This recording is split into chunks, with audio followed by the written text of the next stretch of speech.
ส่วนมากสิมาติดตรงนิมิตไม่อาจสามารถผ่านอุปจารสมาธิได้เพราะว่ามันจะไปหาเหตุผลบางที่สมาธิมันตั้งมั่นดีแล้วมันสงบดีแล้วที่นี่มีเทวดามาตำหนิจักสวดมนต์อีหยังจักเฮ็ดอีหยังแบบนี้เฮ็ดให้ผู้ขาเดือดร้อนนั่นย่านเขาเดือดร้อนไปเสือเขาได้นั่นเลิกไปจากทำสมาธิเลิกไปจากสวดมนต์ก็มีเลิกไปจากอุทิศบุญอันเกิดจากสมาธิก็มีเข้าใจบ่ล่ะนั่นนี่ก็มีเด้เขาได้แล้วมันเป็นเสียงจะภาวนาเถอะจะทำสมาธิเถอะเลิกซะผู้ขาเดือดร้อนอยู่บ่ได้ก็มีเสือได้เลิกได้นะมันแม่นอีหยังเฮาสิแก้จังไดเฮ็ดจังไดเฮาสิบ่ให้เขาเดือดร้อนนั่นถูกหลอกบ่ได้นี่ก็จะว่าในจิตหลอกจิตบ่ได้นี่นี่ก็นึงบัดนี้อันอีกอย่างนึงบางพวกก็เกิดเทวดามาขอฟังธรรมว่าล่ะ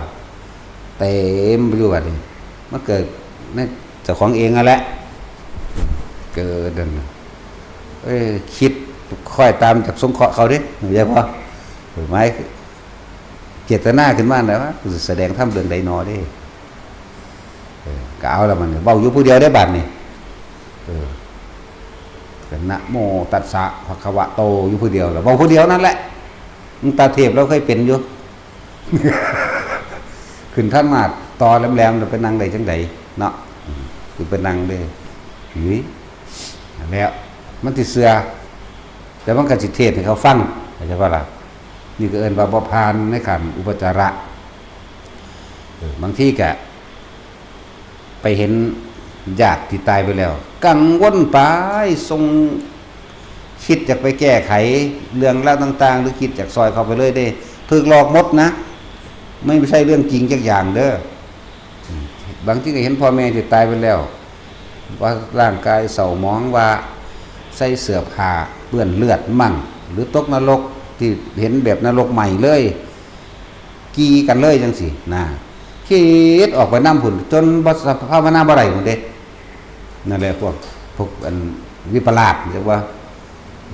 เรียกว่าสติวิปลาสเห็นผิดจากความเป็นจริงแต่ว่าไปนั่นที่กะมีเสียงเขาคุยกันพุ่มพัมสองคนเอียงหูฟังดินี่เลยเพิ่นเอิ้นว่าแทรกแซงหรือว่าส่งจิตออกนอกเข้าใจว่าล่ะเนี่ยเอิ้นอีกอันนึงที่ว่ามันเป็นหยังก็บ่ผ่านขันนี้เพราะว่าเฮาไปสนใจอันอื่นเฮาบ่สนใจความรู้สึกมันเลยขึ้นอัปปนาบ่ได้มันเลยขึ้นหาตัวผู้รู้ที่เป็นตัวเป็นตนซะก่อนบ่ได้เข้าใจว่านี่แต่รู้อันนั้นรู้บ่มีตัวบ่มีตนเด้รู้แบบบ่มีหยังเลยเด้แปลกประหลาดคือหยังเด้อย่างหนึ่งเด้อบางที่ก็แสงสว่างว่าก็เก็บมาไว้ในใจไว้แต่ถามผู้นั้นผู้นี้คือหยังผีบ่โป่งบ่เห็นบ่พวกโป่งบ่แสงหยังแสงถ้ำบ่ที่พากันแล่นเอาอยู่นั่นน่ะมันก็เห็นแต่เจ้าของผู้เดียวนั่นเด้นั่นแหละพูดถึงว่าแสงสีเขียวสีเหลืองสีแดงสว่างคือเฮาเดินจงกรมอยู่นี่สารพัดแต่มันสิมามันวนอ้อมหัวตัวเฮาจำปูมือวนอ้อมเฮาก็เดินไปของเฮาแต่เฮาบ่สนใจมันหูจักแล้วอย่างว่านี่สิตะกี้ก็เป็นอยู่สนใจอยู่มาเข้ามาเอากูมาฆ่าอีหยังเห็นอีหยังกูก็สิเก็บไว้ทุกอันบ่ฟังให้เข้าใจเด้อเห็นอีหยังก็สิเก็บเข้ามาหาเหตุมาหาผลมาหาคำตอบมาหาสรุปมายืนยันมาตัดสินคือนั่นคือนี่เป็นนั่นเป็นนี่ทุกอันนั่นบ่เข้าใจว่าล่ะแสงนั่นแสงนี่เทวดาตัวอันนี้ตัวเนาะจันก็เลยว่าเห็นอีหยังก็สิเก็บเข้ามาคิดทุกอันนั่นบ่ได้ยินเสียงหยังก็สิเก็บเข้ามาคิดทุกอันนั่นบ่ได้กลิ่นหยังก็สร้างสิเก็บมาคิดอีหยังกับมันนะนั่นแหละรูปรสกลิ่นเสียงสัมผัสความรู้สึกทางกายเฮาจักบ่ก็สิคิดทุกอันนั่นบ่คิดว่าเหตุผลกับมันเกิดขึ้นจากหยังเป็นหยังร้ายหรือดีผีหรือคนผิดหรือถูกบุญหรือบาปควรทำอย่างไรเห็นบ่คนที่ติดข้างคาอยู่นี่ออกบ่เป็นฟังไว้ดีๆเด้อพวกภาวนาอีหลีมันมีอยู่เด้พวกซ้ำนึงก็เพราะซ้ำนั้นแหละแต่พวกภาวนาจริงๆสิไปฆ่าติดมึงนี่ เมื่อเข้าสู่อุปจารสมาธิจิตก็สงบตั้งมั่นแล้วแหละที่เรียกว่าอุปะนี่หมายถึงสิ่งที่อุบัติขึ้นท่ามกลางระหว่างความสงบนี่ฟังดีๆรอดไปก็ดีมันจะไปฆ่าสว่าเปรตว่าโอ้ยอันลุงป่าเอาตายไปเป็นเปรตห้องก็กิ๊กอยู่เฮ็ดจังไดเนาะสงสิแก้ได้เนี่ยมาทำมันว่าล่ะเฮาก็แค่ให้กุศโลบายซื่อๆแต่บ่เฮ็ดจังซั่นมันบ่สบายใจบางอย่างเฮาก็แก้แบบนั้นเด้แก้แบบเอาได้หนึ่งท่านแล้วอุทิศไปเด้อ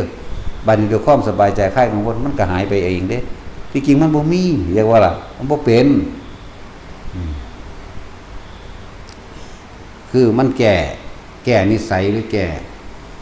ความวิตกกังวลของแต่ละคนบางคนก็แก้ง่ายบางคนก็แก้ยากบางคนก็ต้องใส่กุศโลบายอย่างหนึ่งไม่เหมือนกันบ่เป็นมาตรฐานอย่างว่าล่ะแก้ไปแต่ละคนบ่เป็นมาตรฐานเด้อ สิมาเอาตายตัวว่าคนทั้งเบิดสิต้องอย่างนี้เท่านั้นอย่างอื่นไม่จริงไม่ใช่บ่แม่นนะบ่ได้แก้เหมือนกันแต่แก้คนละแบบบางคนก็เป็นคนฟุ้งซ่านยังก็บ่ลงบ่หยังเล็กๆหน่อยแล่นมาถามนี่แหละ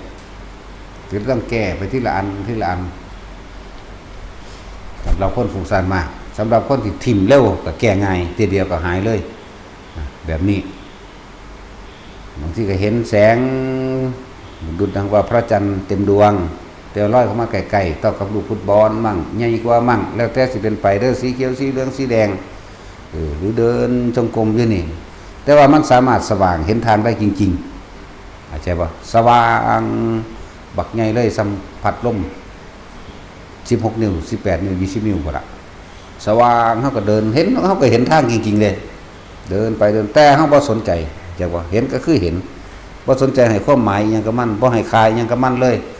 ไม่ให้ค่าไม่สำคัญไม่มั่นหมายไม่หาเหตุเมื่อไม่หาเหตุทุกข์ก็เกิดขึ้นมาได้เพราะไม่มีผลรองรับว่าเป็นทุกข์ไม่สงสัยแล้วเรียกว่าข้ามนิวรณ์นิวรณ์จริงๆสิเอาตัวใดตัวหนึ่งขึ้นกันกามฉันทะหรือกามานิวรณ์บ่พอใจความพอใจในรูปเสียงแล้วก็วิจิกิจฉาความสงสัยส่วนมากกับตัวสงสัยขึ้นมาก่อนเบิดถ้ามีความกังวลนะเรื่องใดเรื่องหนึ่งคำว่านิวรณ์คือกังวลสงสัยเรื่องใดเรื่องหนึ่งทั้ง5อย่างอยู่ด้วยกันหมด แต่เฮาสงสัยอันใดหนึ่งบ่ลงตัวโอ้สิไปเอาคำตอบจากไผน้อเด้เนาะมันพอใจสิเอาคำตอบนี่กามนิวรณ์บ่กามนั่นแหละบัดนี้ก็ทีนิทะบางที่บางอย่างก็เห็นอีกอย่างก็เกิดกูคือสิบ่มีวาสนาเลยเนาะเลื่อนว่าบาลีเพิ่นแปลไว้ว่าในเลยว่าง่วงเหงาหานอนหรือเสื่องซึมแม่นบ่ที่จริงทำให้ท้อถอยพร้อมอย่างว่านี่คำว่าอุทจักกุกุจักนะเฮ็ดให้เสื่องซึมเหงาเหมือนกับว่าท้อแท้เด้อ่อนแอเด้อเอื่นเสื่องซึมท้อแท้อ่อนแอง่วงเหงาหานอนอันมันแปลหน้าเดียวนึงเด้นั่นเฮาสิแปลรอบโลดนั่นแหละสงสัยนั่นสงสัยนี่บ่ได้คำตอบยังตามหาครูบาอาจารย์มั่งนั่นนี่มั่งให้เพิ่นไปแก้ให้เนาะบางทีก็ว่าโอ้กูบ่มีวาสนาเด้อันนั้นแหละอุทจักกุกุจักก็ดีบางทีก็เป็นทีนมิทะได้บ่ง่วงเหงาหานอนเนาะทีมินิทะเนาะอุกุจักกุกุจักนี่ฟุ้งซ่านรำคาญหงุดหงิดเนาะเมื่อบ่ได้คำตอบก็เลยเกิดกลายเป็นความฟุ้งซ่านรำคาญหงุดหงิดเมื่อฟุ้งซ่านรำคาญหงุดหงิดแล้วหลายมื้อเข้าหลายวันเขาก็เลยต่อเนื่องกันเป็นความง่วงเหงาบ่แม่นง่วงเหงาหานอนเสื่องซึมท้อถอยบ่ล่ะนั่นแหละเป็นทั้งสั้นถ้ามีความสงสัยตัวใดตัวหนึ่ง5อย่างที่ว่านิวรณ์5นี่อันเดียวกันเบิดมันสิหมุนใส่กันเบิดคือมันเป็นก้อนเดียวกันเป็นก้อนเดียวกันอย่างสั้น มันกับมือเฮานี่แต่ว่านิ้วชี้แต่มันบาดก็ว่ากูเจ็บมือโลดบ่ได้ว่าเจ็บนิ้วเนาะโอ้ยเจ็บมือเด้แต่ว่าหลังมือบาดก็ว่าเจ็บมือคือกันฝ่ามือบาดก็เจ็บมือนิ้วก้อยบาดก็ว่าเจ็บมือเฮ็ดบ่ได้เนาะบัดนี้จังมาแยกวันนี้นี่โปสิกังนั่งก้อยเนาะจังซั่นแหละเหมือนกับ5อย่างนี่กำเขากำปั้นเขาก็เป็นอันเดียวกันเบิดเจ็บมือเฮ็ดบ่ได้คือเว้าโดยรวมแม่นบ่ได้ว่าเจ็บนิ้วก้อยนะ นิวรณ์ก็เหมือนกัน